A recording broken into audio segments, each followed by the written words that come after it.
What's up everyone, I'm Dylan and welcome to the 4th episode of OCD Guitar Reviews. In today's episode, I'm going to be reviewing this Epiphone matte Heafy signature guitar. But before we get to that, I just have a quick update regarding the whole Fender fiasco from episode 1.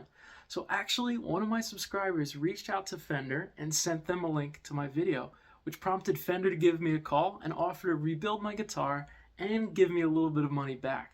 So let's see what happens. I'll be sure to post a video update as soon as I have this new guitar in hand. So before we get into the subject of today's review, let's hear how this thing sounds.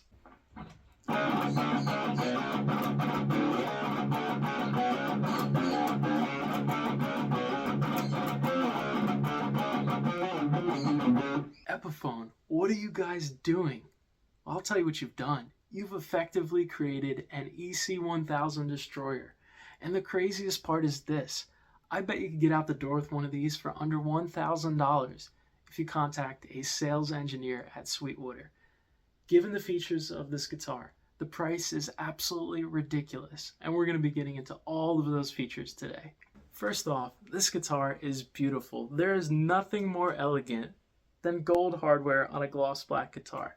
And take a look at this Les Paul custom inlay right here, and these huge block inlays on the fretboard. This thing looks absolutely amazing. I almost don't want to take my eyes off it because it's really a work of art. Now this guitar has incredible tuning stability thanks to these locking Grover tuners that make string changes a breeze, and this Graphtec nut. Now let's talk about this neck. This neck feels absolutely amazing. However, the gloss is a little sticky and might impede your playing ever so slightly. But this guitar makes up for it in a way, with this little cutaway right here that enables easier access to the higher frets, which is great for metal players like myself. Now let's talk about these pickups. I know this might be an unpopular opinion, but normally I hate Fishman Fluence pickups. They sound way too brittle to my ears. However, this is not the case with these matte Heafy signatures. They sound thick, chunky, and they have that perfect little bit of sizzle. And the best part is this. Take a look at this easy access battery pack. ESP, you should be taking some notes, just saying. It's worth noting that even Schecters in this price range have an easy access battery pack, which is especially important in a live situation where you need to change your battery really quickly and you don't want to be fiddling around with a screwdriver for an hour. Now let's hear how these pickups sound again. Caveat though, I'm just playing through a little Black Star battery powered amp.